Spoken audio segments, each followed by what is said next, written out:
Hello viewers, welcome to my channel Dhananjay Malik history. তো আজ আমি তোমাদের সামনে অতি অবশ্যই যেটা তুলে ধরতে চলেছি যে মারাঠা সর্দার শিবাজি সম্পর্কে। তো তার আগে আমি একটু বলে দিই, আমার এই যে ভিডিওগুলি অতি অবশ্যই ভালোভাবেই উপকৃত হচ্ছে যারা, তারা আমাকে বেশ কমেন্ট করছে, আমার খুব ভালো লাগছে। বিশেষ করে এই জুনে ফর্ম ফিল আপ হবে WB set, West Bengal college service commission, WB set, এবং সেই সঙ্গে সঙ্গে যারা নেটের জন্য প্রিপারেশন নিচ্ছ তাদের পক্ষেও খুব গুরুত্বপূর্ণ। যদি আমি বাংলা ভার্সনে এগুলো দিচ্ছি, তো আমাকে এই ভিডিওগুলো তৈরি করতে গিয়ে অনেক বই ফলো করতে হচ্ছে। তো প্রসঙ্গত আমি বলে রাখি, আমি কিন্তু সেট কোয়ালিফাই করে, নেট কোয়ালিফাই করে পিএইচডিতে আমি এন্ট্রান্স নিয়েছি। তো অতি অবশ্যই আমি সেই জায়গার নিরিখে যেমন কোশ্চেনগুলো হয়ে থাকে সেই রকম লেভেলের কোশ্চেন আমি এখানে উপস্থাপন করছি।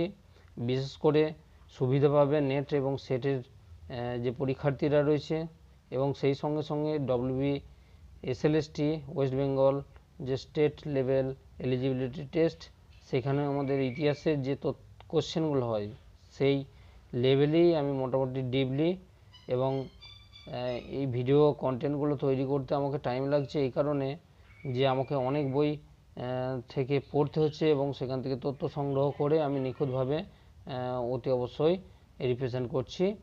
তো আশা করি আপনাদের বা তোমাদের সবারই ভালো লাগবে, এবং যদি ভালো লাগে অতি অবশ্যই লাইক দিবে, এবং যদি শেয়ার করো তাহলে আমার খুব ভালো হবে এবং আমার এই পরিশ্রমটা সার্থক হবে বলে আমি মনে করি। তো যাই হোক, কথা না বাড়িয়ে এরপর আমি আমার শুরু করছি প্রশ্ন। তবে আজকে বলে রাখি, আমি এই শিবাজি সম্পর্কে যে প্রশ্নগুলো পরীক্ষায় থাকে, সম্ভবত যে কোনো কম্পিটিটিভ থেকে শুরু করে চাকরির পরীক্ষাতে, এবং সর্বোপরি আমাদের কলেজের নেট সেট এবং ডব্লিউবি যে এসএলএসটি অর্থাৎ হাই স্কুলের 9, 10 এবং 11, 12 যেটা টিজিটি এবং পিজিটি বলে, সেইগুলোতে তোমাদের খুবই উপকৃত হবে বলে আমি আশা করি, এবং সেইভাবে আমি ভিডিওগুলো উপস্থাপন করছি। তো যাই হোক, আজকে শুরু করছি। প্রথম প্রশ্ন, শিবাজির পুরো নাম কি? উত্তর, শিবাজির পুরো নাম হচ্ছে শিবাজি শাহুজি ভোসলে। তারপরে 2 নম্বর প্রশ্ন, শিবাজির জন্ম কবে হয়েছিল? উত্তর, 19শে ফেব্রুয়ারি 1630 খ্রিস্টাব্দে শিবাজির জন্ম হয়েছিল। তারপরে শিবাজির পিতার নাম কি ছিল? শিবাজির পিতার নাম ছিল শাহুজি ভোসলে। পরের প্রশ্ন, শিবাজির মাতার নাম কি? শিবাজির মাতার নাম ছিল জিজাবাই। পরের প্রশ্ন, শিবাজির পিতার পরিচয় কি ছিল? না, শিবাজির পিতার পরিচয় সম্পর্কে বলা যায় তিনি ছিলেন বিজাপুরের সুলতানের অধীনে একজন জাগিরদার ছিলেন। তারপরে প্রশ্ন, শিবাজির মাতার পরিচয় কি? না, শিবাজির মাতার পরিচয় হচ্ছে যাদব বংশীয় জাগিরদার যাদব রাও এর কন্যা ছিলেন শিবাজির মাতা জিজাবাই। পরের প্রশ্ন, 7 নম্বর প্রশ্ন, শিবাজির যে তরবারি, সেই তরবারির নাম কি ছিল? উত্তর হচ্ছে, শিবাজির তরবারির নাম ভবানী। পরের প্রশ্ন, শিবাজির রাজ্যাভিষেক কবে হয়েছিল? শিবাজির রাজ্যাভিষেক হয়েছিল 6 জুন 1674 খ্রিস্টাব্দে। পরের প্রশ্ন, শিবাজি কোথায় রাজ্যাভিষেক হয়েছিল? সেটা হচ্ছে রায়গড় দুর্গ, মহারাষ্ট্র। আমি যে হাই স্কুলে চাকরি করছি তার যে পরীক্ষার প্রশ্ন এইটা ছিল আমার, যে শিবাজির কোথায় রাজ্যাভিষেক হয়েছিল? উত্তর হবে রায়গড় দুর্গ। হ্যাঁ, এখানেতেই 6 জুন 1674 খ্রিস্টাব্দে শিবাজির রাজ্যাভিষেক হয়েছিল। এই রাজ্যাভিষেকের ঘটনাটা তোমাকে আমি একটু ব্যাখ্যা করছি। যখন শিবাজিকে অতি অবশ্যই ঔরঙ্গজেবের যে বিশ্বস্ত সেনাপতি ছিল জয়সিংহ দিলির খাঁ, তো সেই দিলির খাঁ এবং জয়সিংহের সহযোগিতা নিয়ে তিনি কী করেছিলেন, আগ্রাতে গিয়েছিলেন ঔরঙ্গজেবের সঙ্গে একটা শান্তি চুক্তি করার জন্য। তো সেখানে ঔরঙ্গজেব তাকে আমরা ধরে বন্দি করে রেখে দেন, এবং সেখান থেকে সে খুব চালাক ছিলেন শিবাজি, সেই জন্য সেখান থেকে তিনি ফলে ঝুড়িতে করে বেরিয়ে চলে আসেন কিছু উৎকোচ অর্থাৎ সোনাদানা দেওয়ার পরিপ্রেক্ষিতে। যিনি দিয়েছিলেন তার সম্পর্কে আমি পরে নামটা বলছি, আমার চ্যানেলই আছে। তো সে কী করে, সেখান থেকে বেরিয়ে আসার পর তিনি ঔরঙ্গজেবের টোটালি বিরোধিতা শুরু করেন, এবং সেখান থেকে আস্তে আস্তে তার সাম্রাজ্য বিস্তার। এই রায়গড় দুর্গে 1674 খ্রিস্টাব্দে অভিষেকের পরই কিন্তু তারপরে তিনি তার আসল মূর্তি দেখিয়েছিলেন এবং সরাসরি ঔরঙ্গজেবের সঙ্গে তিনি যুদ্ধে অবতীর্ণ হয়েছিলেন। কেমন?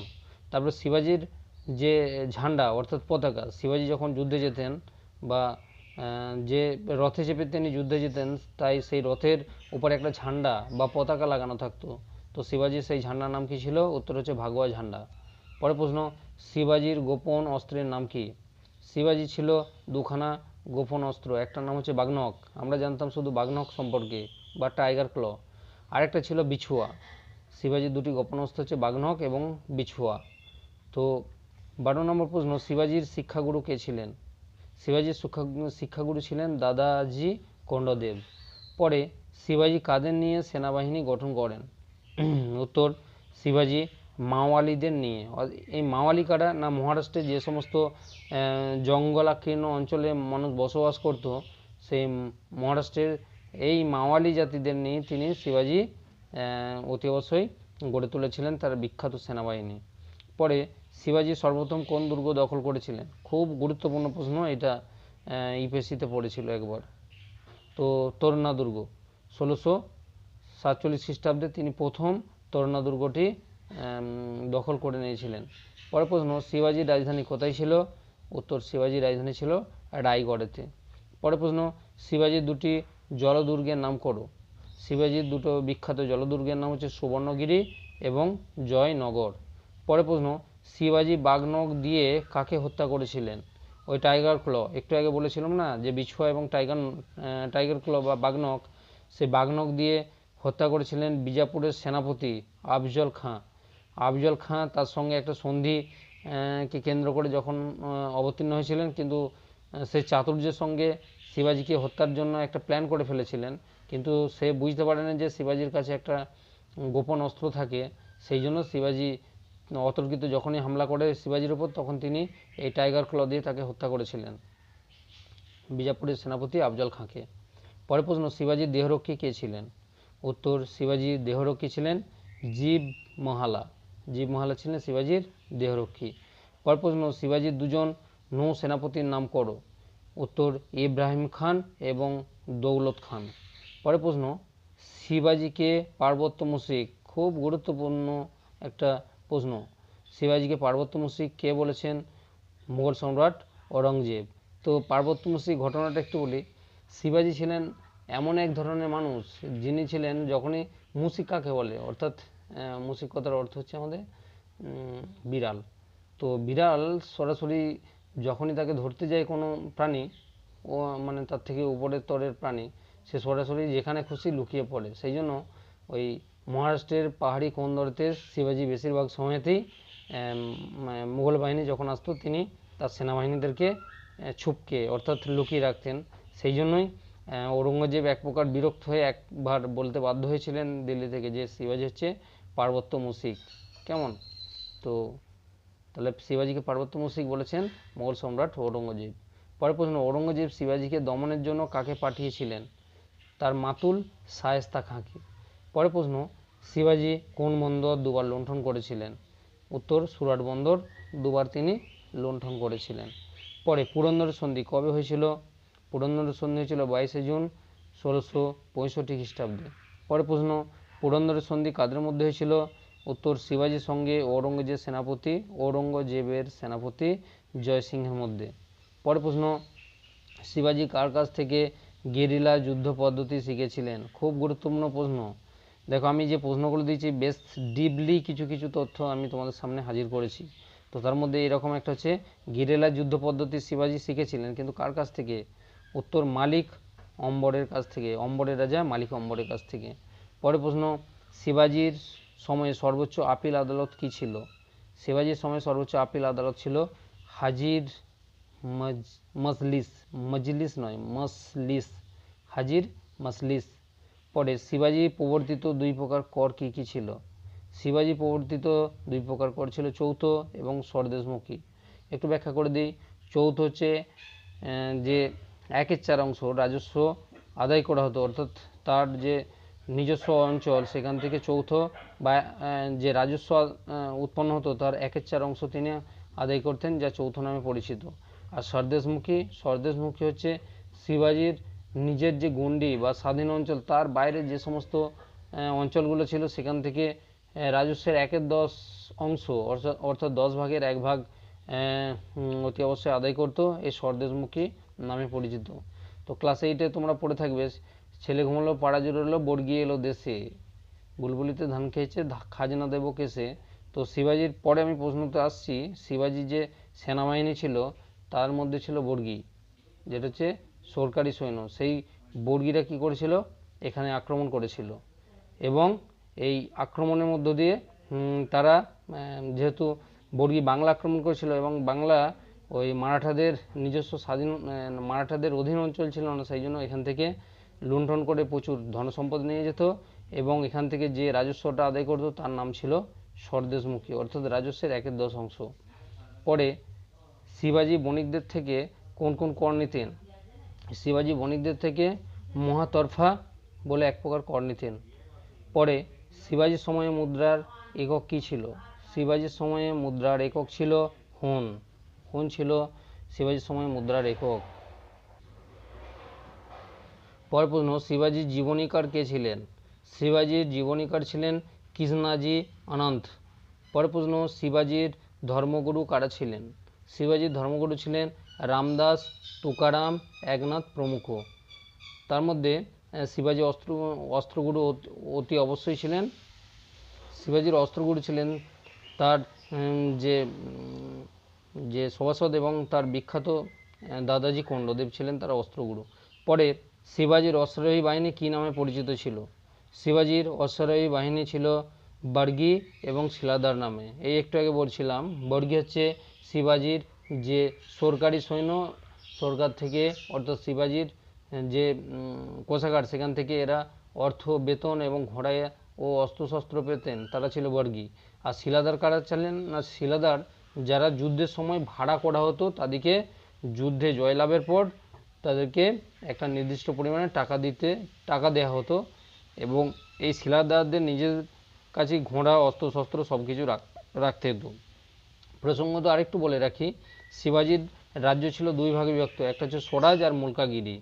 স্বরাজ ছিল শিবাজির যে স্বাধীন, মানে যে অঞ্চলগুলো শিবাজির শাসনের আওতাধীন সেইগুলো হচ্ছে স্বরাজ, আর মুলকাগিরি হচ্ছে শিবাজির যে নিজস্ব অঞ্চল তার বাইরের যে অঞ্চলগুলিতে তিনি তার শাসন কায়েম করেছিলেন, অর্থাৎ যেখানে তিনি সরাসরি লুণ্ঠন করতেন এবং সেখান থেকে রাজস্ব আদায় করতেন, সেগুলো ছিল মুলকাগিরি অঞ্চল নামে পরিচিত। কেমন? তারপরে শিবাজির মৃত্যু কবে হয়েছিল? 13 এপ্রিল 1680 খ্রিস্টাব্দে। পরের প্রশ্ন, শিবাজির মৃত্যুকালের বয়স কত হয়েছিল? উত্তর 53 বছর। পরের প্রশ্ন, শিবাজি তার সাম্রাজ্যকে কী কী স্তরে বিভক্ত করেছিলেন? দৃঢ়ভাবে তার সাম্রাজ্যকে গড়ে তোলার জন্য শিবাজি তার গ্রাম বা মৌজাতে নিচের একক ছিল গ্রাম বা মৌজা, তার উপরে ছিল তরফ, তার উপরে ছিল সুবা, তার উপর প্রদেশ, তার উপরে ছিল রাষ্ট্র।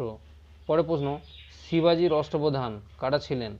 যদিও এটা জেনে রাখা উচিত যে শিবাজির অষ্টপ্রধান কারা ছিলেন, কিন্তু মোট 8 জন মন্ত্রী ছিলেন যাদের দ্বারা তিনি পরিচালিত হতেন এবং তারা তাকে পরামর্শ দিত, কিন্তু সর্বসিদ্ধান্ত শিবাজি স্বয়ং নিতেন। তো সেই রকম 8 জন প্রধান মন্ত্রীরা হলেন, এক হচ্ছে পেশোয়া, 2 নম্বর হচ্ছে আমাত্য, 3 নম্বর হচ্ছে ওয়াকিয়া নাভিস, 4 নম্বর হচ্ছে সচিব, 5 নম্বর সুমন্ত বা দবির, 6 ছিলেন সেনাপতি, 7 পণ্ডিতরাও এবং 8 হচ্ছে ন্যায়াধীশ।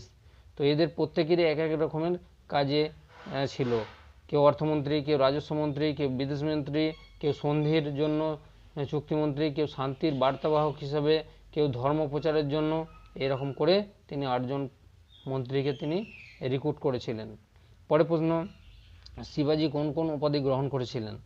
শিবাজি যে উপাধিগুলো গ্রহণ করেছিলেন তার মধ্যে ছিল ছত্রপতি, গোব্রাহ্মণ, প্রতিপালক, এই দুটো উপাধি তিনি নিয়েছিলেন। পরে শিবাজিকে দিল্লিতে ঔরঙ্গজেব নজরবন্দি থেকে পলায়নে কে সাহায্য করেছিল? যেটা আমি আগে আলোচনা করেছিলাম যে শিবাজি যখন ঔরঙ্গজেবের নজরবন্দি ছিলেন, প্রথমে সন্ধিকে কেন্দ্র করে নজরবন্দি করা হয়েছিল, তখন তাকে পলায়নে সাহায্য করেছিলেন জয় সিংহের পুত্র রাম সিংহ। বেশ কিছু উৎকোচের বিনিময়ে সে ফলের ঝুড়িতে অতি অবশ্যই শিবাজিকে সেখান থেকে অর্থাৎ দিল্লি থেকে সেখানে দিল্লির যে মহল সেখান থেকে তাকে বেরিয়ে আসতে সাহায্য করেছিলেন এই জয় সিংয়ের পুত্র রাম সিংহ। তো আশা করি খুবই ভালো লাগবে। আমি নতুন এবং যেগুলো তোমাদের অজানা সেই রকম তথ্য উপস্থাপন করলাম। তো অতি অবশ্যই তোমাদের যদি কোনো কমেন্ট করা থাকে অতি অবশ্যই কমেন্ট সেকশানে কমেন্ট করো, আমি তার উত্তর অবশ্যই দেবো। ঠিক আছে, আজ এই পর্যন্ত। জয় ভারত।